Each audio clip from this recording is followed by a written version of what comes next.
पर हम अब देखते हैं कि चुनाव की प्रणाली क्या है। तो हम यहाँ पर देख सकते हैं कि अपने यहाँ चुनाव लोकतांत्रिक होती है। और कैसे अगर चुनाव होती है तो हम कह सकते हैं कि लोकसभा, विधानसभा या स्थानीय स्वशासन के लिए, पंचायती राज के लिए अपने यहाँ चुनाव कराया जाता है। और हर एक 5 वर्ष पर नियमित रूप से चुनाव का प्रावधान है।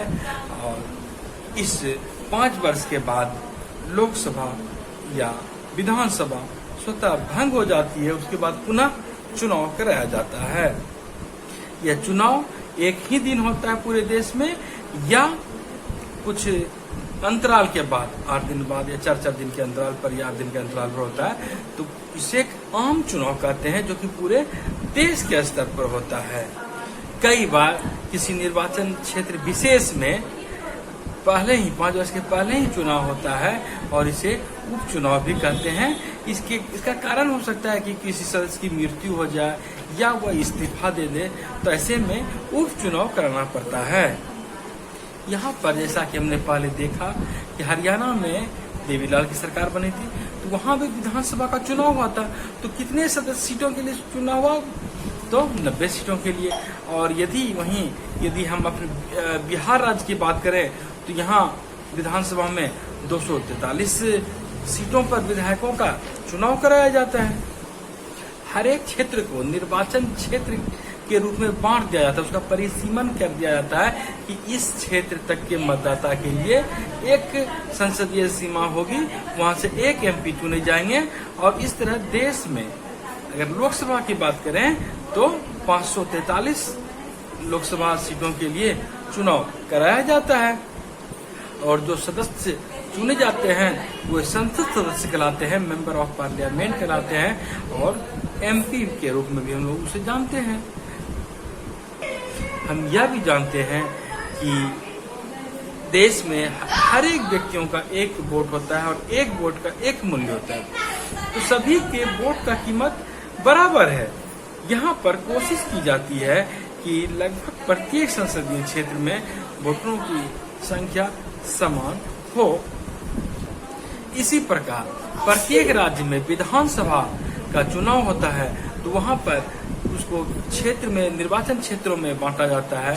और जो चुनाव जीत कर जाते हैं उसे वो विधानसभा जाते हैं और वे विधायक कहलाते हैं।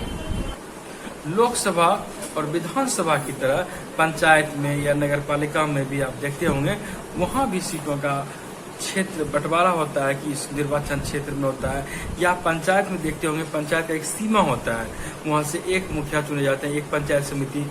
या पंचायत को कई वार्ड में बांटकर देखा जाता है और एक वार्ड से एक वार्ड मेंबर का चयन किया जाता है। तो वार्ड की भी सीमा होती है। जिस तरह वार्ड की सीमा को आप आसानी से समझ सकते हैं, पंचायत की सीमा को आप समझ सकते हैं, उसी तरह विधायक जो एमएलए होते हैं, जो राज्य की विधानसभाओं में जाते हैं, उसका भी क्षेत्र उसी तरह एक सीमांकन होता है उनका। और उसी तरह केंद्रीय स्तर पर लोकसभा में जब एमपी जाते हैं, उसका भी सीमा का निर्धारण होता है। और कई बार इस निर्वाचन क्षेत्रों को ही सीट के नाम से पुकारा जाता है। आपने सुना होगा कि फलाना पार्टी इतना सीट प्राप्त किया, 100 सीटें प्राप्त किया, 80 सीटें प्राप्त किया, बहुमत प्राप्त किया। कहने का मतलब है कि वो क्षेत्र, जो निर्वाचन क्षेत्र जो होता है, उसको सीट के नाम से भी पुकारते हैं। एक निर्वाचन क्षेत्र में एक उम्मीदवार जीतते हैं तो वो एक सीट के रूप में हम लोग व्यवहारिक रूप में उसे बोलचाल में नाम देते हैं। कुछ क्षेत्र को आरक्षित निर्वाचित क्षेत्रों में भी यहाँ संविधान निर्माताओं ने रखा है।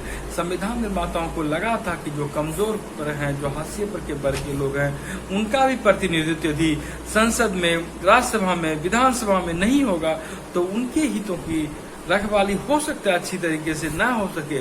इसलिए उनके सीटों को सुरक्षित करने का प्रयास किया गया है, आरक्षित करने का प्रयास किया गया है। उस सीट पर उसी वर्ग विशेष से लोग चुनाव लड़ते हैं और वे जीतते हैं। जैसे आप कहीं भी सुने होंगे कि ये सुरक्षित क्षेत्र है विधानसभा के लिए अथवा लोकसभा के लिए, तो ये इसलिए ऐसी व्यवस्था किए हैं कि उनका भी हित सधे, अनुसूचित जाति हो, जनजाति हो, उसको ऐसा ये न लगे कि हम पिछड़े हुए हैं, हमारे लिए व्यवस्था नहीं है। और वर्तमान में देखें तो लोकसभा में 79 सीटें अनुसूचित जाति के लिए आरक्षित रखी गई है, वहीं 41 सीटें अनुसूचित जनजातियों के लिए आरक्षित रखी गई है। आबादी के हिसाब से, उनके अनुपात के हिसाब से उनको प्रतिनिधित्व देने की कोशिश की गई है। और हम यह भी देखते हैं कि लोकसभा अथवा विधानसभा की तरह कमजोर जातियों को पंचायत स्तर पर भी आरक्षण दिया गया है और कोशिश किया गया है कि वे अभी अपने आप को दबे कुचले महसूस न करें, मुख्य धारा में वे भी आ सकें। आप यह भी देखते हैं कि ग्रामीण क्षेत्र हो अथवा शहरी क्षेत्र हो, हर जगह उनको आरक्षण दिया जाता है, अपने प्रतिनिधित्व के माध्यम से वे भी मुख्य धारा में आ सके। आप यहाँ पर एक चीज गौर कर सकते हैं कि जैसे कि बिहार है, यहाँ पंचायतों में महिलाओं को 50% का आरक्षण दिया गया है, तो कि वो जो हाशिए पर वर्ग चले गए हैं वे भी आगे आ सकें। ऐसी बातें हर स्तर पर की जाती है कि अगर वो प्रतिनिधित्व करके शासन कार्य में हिस्सेदारी लेंगी, राजनीतिक सहभागिता उनकी बढ़ेगी, तो उनका राजनीतिक विकास होगा और हर तरह का विकास होगा। आपके लिए यहाँ पर 2 प्रश्न हैं कि लोकसभा में प्रत्येक राज्य से कितने कितने सीट का प्रावधान है, कितने कितने उम्मीदवार जाते हैं, कितने सदस्य की संख्या होती है, इसको आप लिखें। और प्रत्येक राज्यवार, केंद्र शासित प्रदेश की बार कितने सीटों का प्रावधान किया गया है, इसको भी आप लिखें और कमेंट बॉक्स में उत्तर देने की कोशिश करें। आप जानते हैं कि जिनकी उम्र 18 वर्ष हो जाती है वे वोट दे सकते हैं, मतदान कर सकते हैं, लेकिन सिर्फ उम्र होना ही काफ़ी नहीं है, उनका नाम मतदाता सूची में दर्ज होना चाहिए। वोटर लिस्ट भी उसे बोलते हैं, उसमें उसका नाम दर्ज होना चाहिए, तभी आप वोट दे सकते हैं। और मतदाता सूची में बिना किसी भेदभाव के सार्वजनिक वयस्क मताधिकार लोगों को प्राप्त है, हर एक लोगों का नाम दर्ज किया जाता है। बहुत अपवाद स्वरूप किसी का नाम उसमें दर्ज नहीं होता है। मतदाता सूची तैयार करना लोकतांत्रिक प्रक्रिया का पहला सीढ़ी हो जाता है, चुनाव का पहला सीढ़ी हो जाता है कि और एक आधार हो जाता है। वहीं से तय होता है कि आप कौन कौन आप वोट दे सकते हैं और किसको वोट देना ये तो बाद में, लेकिन कौन वोट दे सकते हैं, कौन सरकार बनाएंगे, तो यह कदम की शुरुआत वहीं से हो जाती है।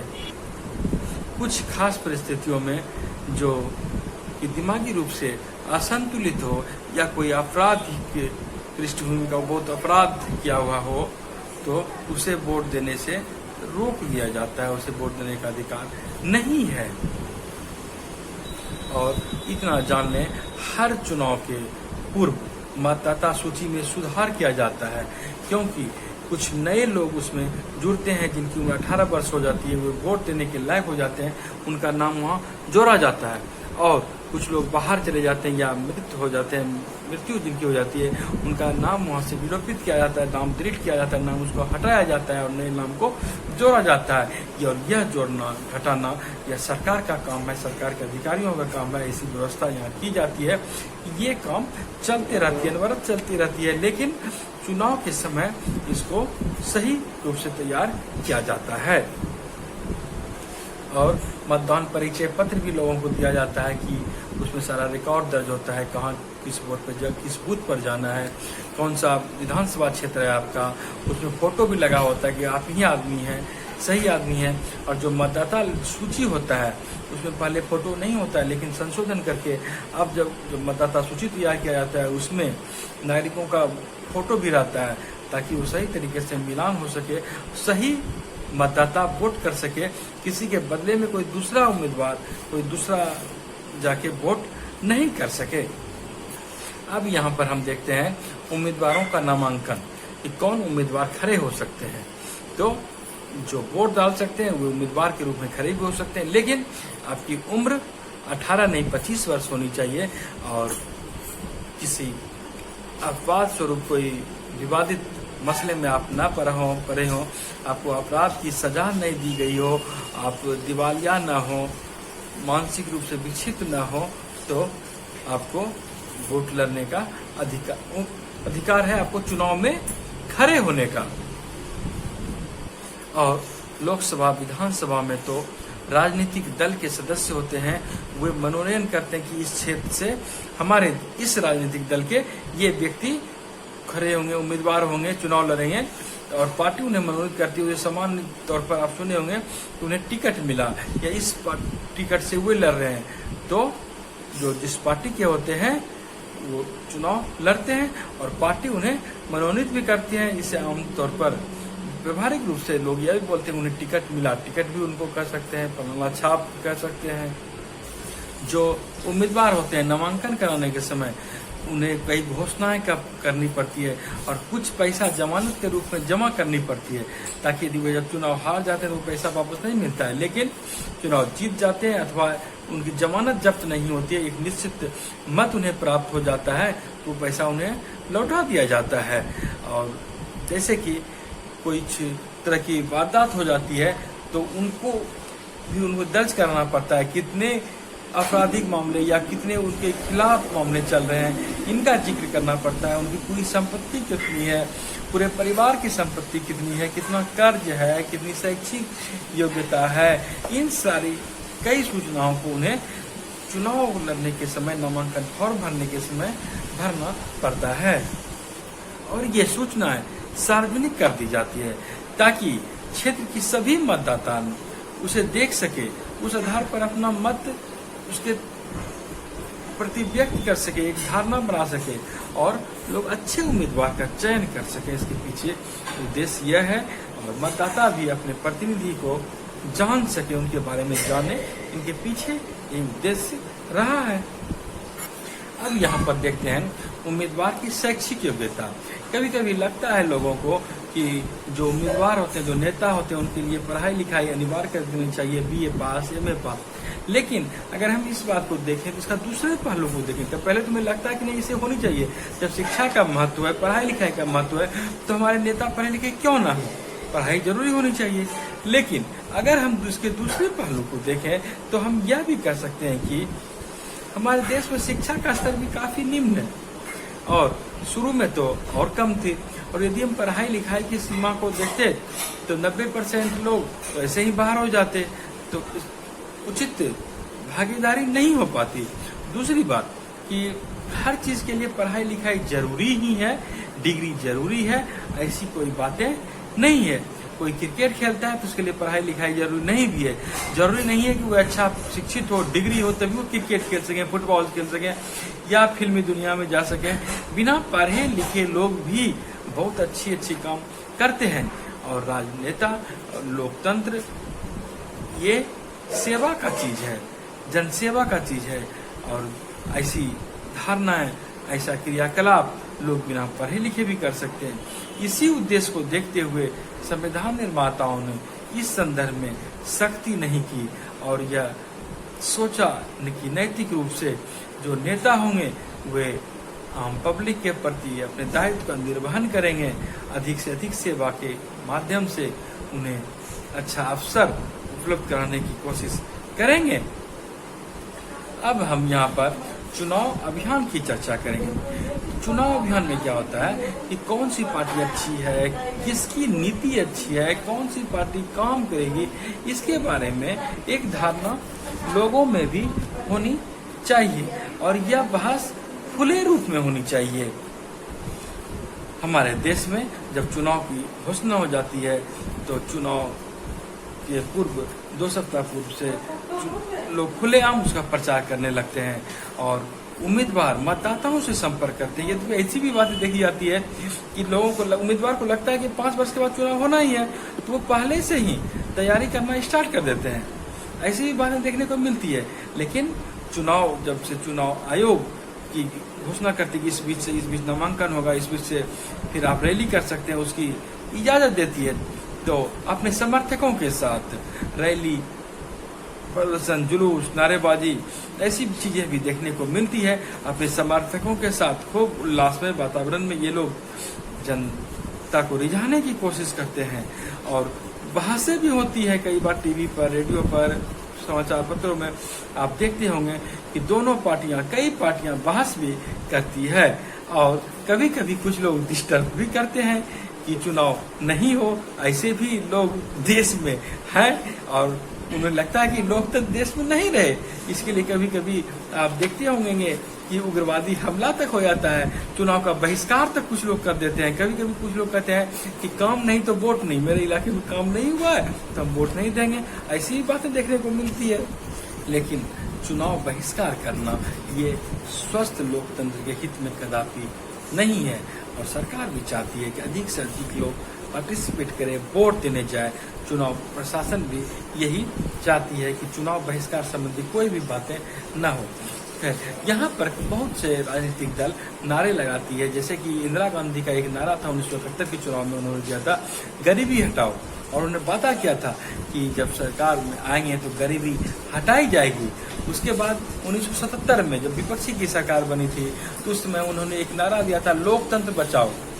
ऐसी भी उसके बाद 1977 में पश्चिम बंगाल विधानसभा चुनाव में जमीन जोतने वालों को नारा दिया था वामपंथी दलों ने। 1983 के आंध्र प्रदेश के चुनाव में, विधानसभा चुनाव में तेलुगु देशम के नेता एनटी रामाराव थे, उन्होंने तेलुगु स्वाभिमान का नारा दिया। कई नारे चलते रहते हैं।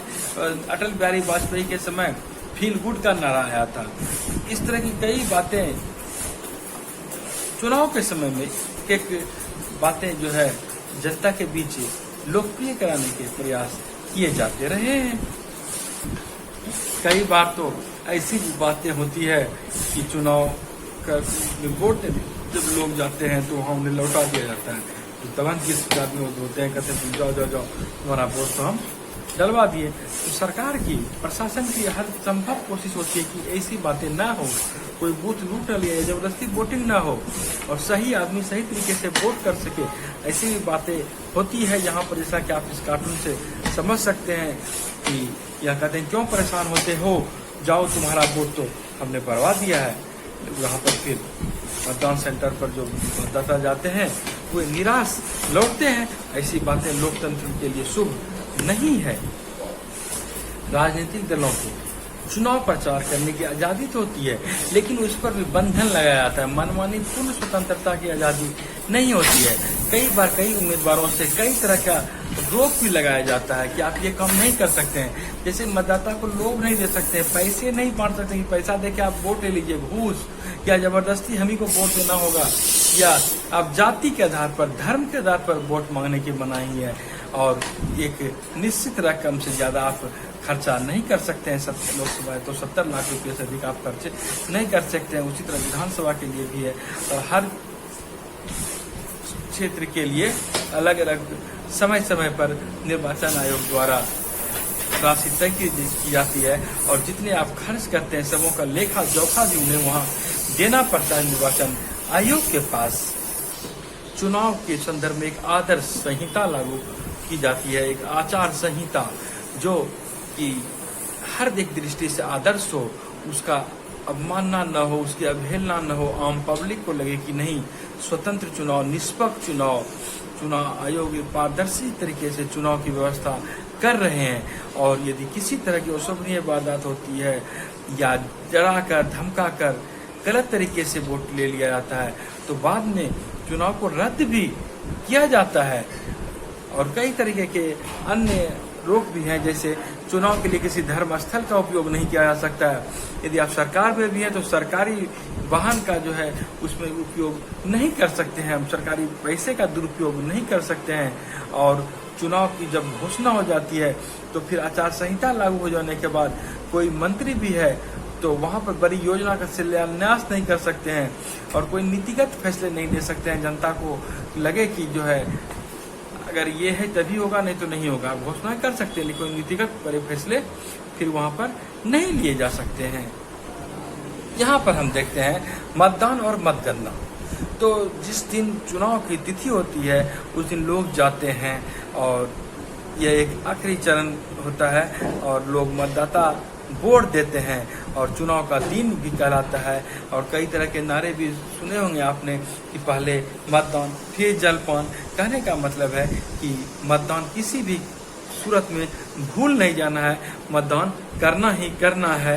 वोट देकर अपने अच्छे नागरिक का दायित्व निर्वहन करना है, राष्ट्र निर्माण में सहभागिता निभाना है और मतदाता सूची में दर्ज हर व्यक्ति संबंधित मतदान केंद्र पर जाता है या अमूमन किसी स्कूल में बनाया जाता है या किसी अन्य सरकारी कार्यालय में बनाया जाता है और कोशिश की जाती है कि लोगों को ज्यादा दूरी तय नहीं करना पड़े। और मतदाता जब मतदान केंद्र पर पहुंचता है तो वहाँ अधिकारी होते हैं, चुनाव अधिकारी, उसका पहचान पत्र देखते हैं, फिर अपने मतदाता सूची से लिस्ट तैयार करते हैं, देखते हैं, वहाँ मिलान करते हैं और फिर वहाँ आप देखते होंगे कि जो वोट दे जाते हैं उसके नाखून पर एक ब्लैक मार्क लगा दिया जाता है ताकि वे व्यक्ति फिर दोबारा न जा सकें।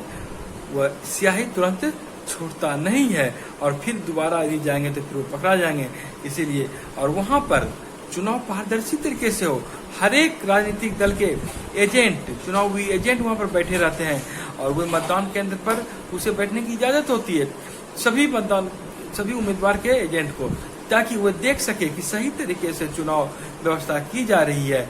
और जो मतदाता जाते हैं अपनी पसंद के उम्मीदवार के सामने जो बैलेट पेपर दिया जाता है उस पर मुहर मारते हैं और यदि बैलेट पेपर नहीं रहता है तो अब ईवीएम आ गया है और ईवीएम में संबंधित नाम, उम्मीदवार के नाम रहते हैं, उसका जो चिन्ह मिला रहता है, चुनावी चिन्ह मिला रहता है वो रहता है, उसके सामने एक बटन रहता है, उसको क्लिक करना पड़ता है, वो फिर आवाज करता है, उसको पता चल जाता है कि मेरा वोट हो गया। और ईवीएम के साथ साथ आपको वीवीपैट भी लगाया जाता है कि जहां पर वोट देता है उसके बगल में एक बॉक्स रखा जाता है, उसमें जो आप जिस पार्टी को दिए उसका नाम, उस पार्टी का चिन्ह और एक पर्चा के रूप में 7 सेकेंड तक आप उसको देख सकते हैं, वो गिरता हुआ आपको दिखेगा और आप आश्वस्त हो सकते हैं कि हमारा वोट हम जिसको दिए उसको ही पड़ा है। मतदान हो जाने के बाद सभी बॉक्स को एक निर्धारित सेंटर पर ले जाया जाता है और वहां सुरक्षित पहुंचाने की व्यवस्था होती है और फिर वहां उसे रखा जाता है। और एक निश्चित तारीख को जिस दिन मतदान की गिनती होती है वहां सारे राजनीतिक दलों के एजेंट भी रहते हैं और फिर वहां मतगणना का कार्य होता है। वहां सारे लोगों के साथ साथ उम्मीदवार रहते हैं और उसके एजेंट रहते हैं। इसके साथ साथ वहां मीडिया के लोग रहते हैं, अन्य लोगों को जाने की इजाजत नहीं होती है ताकि आम लोग उस मीडिया के माध्यम से, अखबार के माध्यम से, रेडियो के माध्यम से, टीवी के माध्यम से, चैनल के माध्यम से जान सकें कि सही तरीके से सब चीज हो रहा है। और फिर कुछ घंटे की बाद वहां से जो जवाब आता है कि कौन जीते और उसका फ्लैश होता है पूरे आम मतदाता के सामने और पूरी दुनिया के सामने कि ये जीते, इनकी सरकार बनी अथवा बनने की संभावना है, ये पार्टी आगे चल रहा है, ये पार्टी पीछे चल रहा है। इस तरह की बातें मतगणना के दिन होते रहती है।